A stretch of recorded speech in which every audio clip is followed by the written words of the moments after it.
So in this video, I want to spend a little bit of time talking about two awesome comics that might be blue ocean books.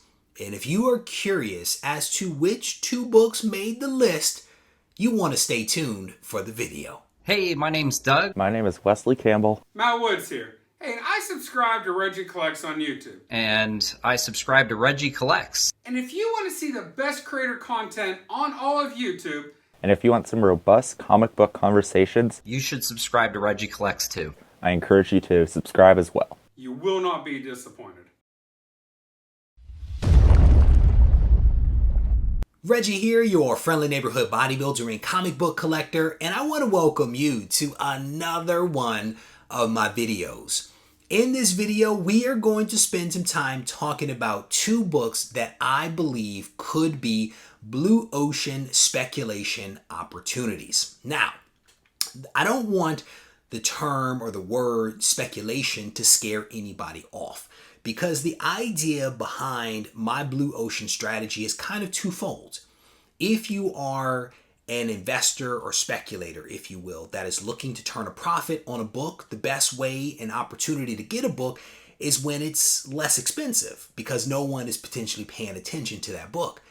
And if you are more of a collector who doesn't really sell his or her books, but you really enjoy certain characters, then picking those books up when they're less expensive also is a really smart way to go. And so this video, I think, serves multiple purposes, whether you are a speculator, investor, or just a collector or reader for that matter. To that point, this video is not about telling you to go out and spend money. This video is about identifying some really cool books that you may want to do some research on and decide for yourself whether you want to add them to your collection. So with that caveat out of the way, we are going to dig into two books. And I will tell you that one of these books, I think, is a sure thing. The other is a little bit more of a riskier type of opportunity, and we'll talk about both of these in great detail over the course of this video. The very first book that I want to talk about is Thor 165, and this is the first full appearance of him known as Adam Warlock. This is a book that I've spoken about previously, but I wanted to bring it back around because there is still, I think, some great data that supports why this book is a solid pickup to add to someone's collection. Now, I will tell you that Adam Warlock is near and dear to my heart. This is a character that I've been interested in since the 90s when I first read about him and Thanos and some of the cosmic adventures back when I was a teenager. And I still remain captivated by those types of stories and those characters to this day. And that's part of the reason why I wanted to kind of flag it for you guys. The other part of it is that I firmly believe that Adam Warlock is going to appear in the MCU at some point in the future.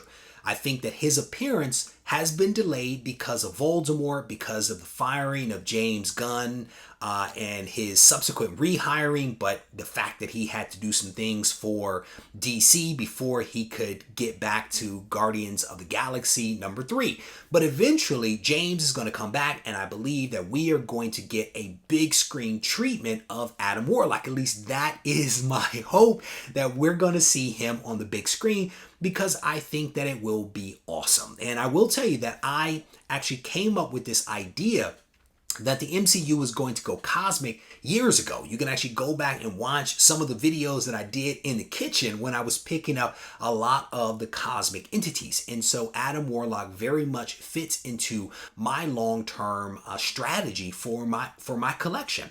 And again, that's part of the reason why I bring him up in this video. Now, here's the thing. Even if Adam Warlock does not appear in the MCU, heaven forbid, I still think that this is a great book to add to one's collection, because Adam Warlock is very much closely linked, I think, to like some of the cosmic stuff that happens, certainly to Thanos, and I don't think that Thanos is going away anytime soon. And again, I think that the cosmic stuff is one of those areas that will be revisited time and time again in comics. So whether he appears in the MCU or not, I think that this is a really cool book to add to one's collection. And I should probably mention that if you're a Thor fan as well, because it's his book, you might want to pick this book up as well. So I think that it's a really cool book, especially when you start to look at some of the data. So let's talk about some of the sales data. When you look at Go Collect, what you'll see is that just about every book less than an 8.5 is selling below its FMV. So the FMV is the fair market value for a comic, and it's basically the aggregation of data from multiple sources. So your eBay, your private dealers, your Comic Link, your Heritage, all of those things pulled together, and there's a calculation that is done, and there is a fair market value that is assigned to that specific comic at that grade. And that essentially tells you this is a fair price for this comic. And when you look at the data at, again, the time of this recording at an 8.5 and lower, you'll see that recent sales of this comic, Thor 165, are actually selling for less than the fair market value. And that, again, is a sign that potentially people are not paying attention to just how awesome Adam Warlock is and how great an opportunity there might be with this specific comic, because they're focused on other things. And again, that is the principle behind the Red Ocean versus Blue Ocean. The thought is that a Blue Ocean book is a great book to pick up because it may become Red Ocean at some point. And whether you want to have that book and sell it to make a profit, Blue Ocean or Red Ocean is a great way to go. Or if you're just a collector, buying a book less expensively is always a good thing. And so again, Thor 165, I do believe, is a solid book to pick up. But as I mentioned earlier, I would encourage you to take some time to do your own research before spending any kind of money on this comic. The next book that I want to mention is indeed a little bit more of a long shot, but I have, I think, a good rationale for why it actually makes the list. And the book that I'm talking about is Star Slayer issue number 10. And no, I did not say that incorrectly. I'm not talking about Star-Lord. I am talking about Star Slayer issue number 10. And a lot of you probably have never heard that title before. Some of you who watched my Pacific Comics Obscure video a few months ago might recognize the name because I actually talked about this title before. But we are talking about Star Slayer 10 because it is the first full appearance of a character known as Grimjack. And I did not mispronounce that. I'm talking about Grimjack. And again, people are like, who? Grimjack is a pretty interesting character, I will tell you that. His first appearance is incredibly boring. No doubt about that one. Incredibly boring.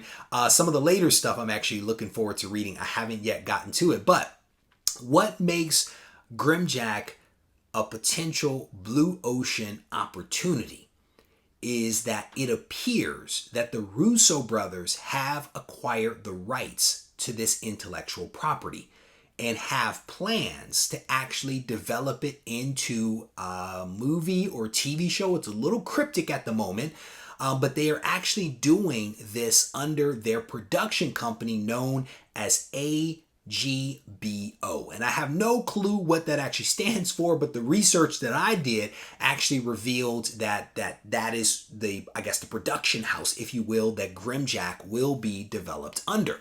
Now, the Russo brothers have actually gone on record to say that Grimjack is actually in the scripting phase at present and have indicated that the script is fantastic. And I've actually seen this reported in a couple of different news sources that I found online. To some degree or another, they are essentially quoting one another, which is never really a good thing. But still, that information is out there that they may own the rights to Grimjack and that they are developing a script, that it is in the scripting phase. Now, what makes this, I think, even more interesting in my mind is that it appears that they are developing this script, this show, for Amazon.